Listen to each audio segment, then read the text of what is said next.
আসসালামু আলাইকুম। ওই মাস্টারের কনসিস্টেন্সি রুল এখন 30% করছে।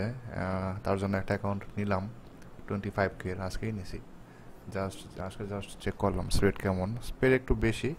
স্প্রেড বেশি হলো কমিশন যেহেতু নাই সেহেতু হিসাব একই রকম। মানে যদি র স্প্রেড দিয়ে কমিশন নিত $4-5, সেক্ষেত্রে যে খরচটা হতো স্প্রেড এক পিপ বাড়ায় দিয়ে সেটা কভার করা, এটা অনেক ব্রোকারও করে এরকম। যখন কমিশন ফ্রি করবে তখন তো আপনাকে ফ্রি র স্প্রেড দিবে না, ওইভাবেই ম্যানেজ করছে এরা। এই ভিডিওর মেন উদ্দেশ্য হচ্ছে এই শিটটা নিয়ে। হ্যাঁ, এটা হলো আপনার কনসিস্টেন্সি রুল ক্যালকুলেটর। এটা অনলাইনে আমি পাইছি, এক ভাই আমাকে দিল, দেখে বেশ ভালোই লাগলো, এর জন্য ভাবলাম আপনাদের সাথে শেয়ার করি। তো এখানে সিস্টেমটা বেশি কিছু না, জাস্ট এই হলুদ রঙের যে জায়গাগুলো আছে এগুলোতে আপনি ফিল আপ করবেন, বাদ বাকি হিসাবে করে ফেলবে। যেমন ধরেন এখানে ওই মাসের ট্রেড সিলেক্ট করা আছে, কনসিস্টেন্সি রুল 30% সিলেক্ট করে দিছি, অ্যাকাউন্ট সাইজ 25K, আর টার্গেট হলো 10%। যদি এখানে 10% হয় তাহলে আপনার ডেলি ম্যাক্সিমাম প্রফিট অ্যালাউড হলো 750 করে। যদি ডেলি লাভও করেন তাও আপনার প্রফিট করতে পারবেন, কোনো সমস্যা নাই। তবে আর বেশি যদি করে ফেলেন তাহলে মনে করেন যে যেটা হবে আপনাকে আরও বেশি ট্রেড করে এই অ্যাভারেজ প্রফিটটা মিলাইতে হবে। তবে যদি বিলো 750 রাখতে পারেন 10% নিয়মে আর কি, তাহলে ইটস ওকে। কিন্তু যদি আপনার টার্গেট থাকে আপনার 6%, তখন কিন্তু আপনার ম্যাক্সিমাম ডেইলি প্রফিট এলাও হবে 450। তখন কিন্তু 750 প্রফিট করা যাবে না বলতে করতে পারবেন যদি কখনো 750 বা 700 করে ফেলান, তাহলে যেটা হবে আপনার ওই স্কোরটা 30%-এর মধ্যে নিয়ে আসতে গেলে আরও অনেক দিন ট্রেড করতে হবে, ট্রেড করে সেটা আস্তে আস্তে কমাইতে হবে। সেটা ওদের ড্যাশবোর্ডে আরও বিস্তারিত আছে, আমি জাস্ট এক্সেল শিটটাতে বেসিক জিনিসটা এখানে উল্লেখ করা আছে।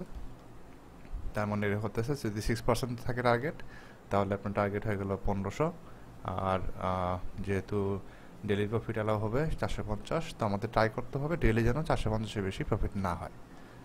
তো এটা হলো মোটামুটি অবস্থা। ধরেন আপনার একদিনে 300, আর একদিনে 250, আর একদিনে -300, হ্যাঁ, আর একদিনে 110, আর একদিনে 68। এইভাবে আপনি আস্তে আস্তে প্রফিট করে যখন দেখবেন আপনার টার্গেট হিট হয়ে যাবে, এখানে লেখা থাকবে যে টার্গেট হিট হয়েছে। সাপোজ আরেকদিন আমি 450 দিই টার্গেট হিট করার জন্য জাস্ট, আর লাগে 72, তাহলে আমি আরেকটাতে 72 দিয়ে দিই। হ্যাঁ, হয়ে গেছে। তো যেহেতু হয়ে গেছে সেহেতু আপনার এখানে লেখা আসবে অ্যাকাউন্ট পাস উইথ কনসিস্টেন্সি। হ্যাঁ, ইয়েস, ব্যালেন্স হয়ে গেছে কত, অ্যাকাউন্ট পাস হয়ে গেছে, আপনার ব্যালেন্স আর মানে বাকি নাই পাস হইতে। তো এইভাবে এই শিটটাতে আপনারা ইউজ করতে পারবেন এভাবে।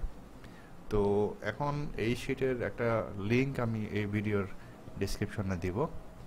আপনাদের করণীয় যেটা হবে, আমি যে লিঙ্ক আপনাদের দিব সেই লিঙ্কটাতে আপনারা ক্লিক করবেন।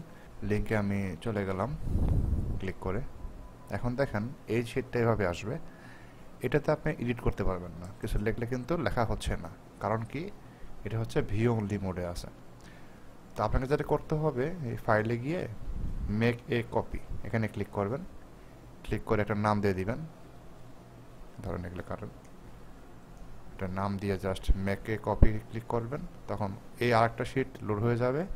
এটা আপনার গুগল ড্রাইভে থাকবে এবং এটা আপনি এডিট করতে পারবেন। সাপোজ আপনি 25K অ্যাকাউন্ট না, সাপোজ আপনার 10K অ্যাকাউন্ট, টার্গেট হচ্ছে 10%, তাহলে একদিনে সর্বোচ্চ প্রফিট করতে পারবেন 300, মানে এর মধ্যেই রাখতে হবে 300 বা বিলো 300, এর মধ্যে লাভ করতে হবে। আপনার লাভ লস যা হচ্ছে এখানে লিখবেন, এভাবে লিখলে আপনার যখন টার্গেট হিট হয়ে যাবে আপনারা বুঝতে পারবেন আপনার টার্গেট হিট হয়ে গেছে।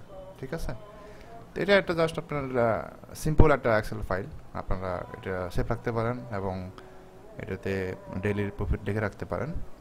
যেমন আমি আজকেরটা লিখলাম এখানে, যেমন আমারটা আমি লিখে রাখি, এটাই তো না, হ্যাঁ এটাই হচ্ছে আমারটা। তো আমি এখানে দিয়ে দিলাম 10% টার্গেট, যেহেতু আমার আজকে লাভ করছি অনলি 30, জাস্ট চেক করার জন্য। এখন করতে হবে আরও 2470। এই হচ্ছে মোটামুটি ভিডিও। তো আপনারা এটার লিঙ্ক পেয়ে যাবেন এই ভিডিওর ডিসক্রিপশনে, আপনারা আপনাদের মতো সেভ করে এটা ইউজ করতে পারেন। Thank you.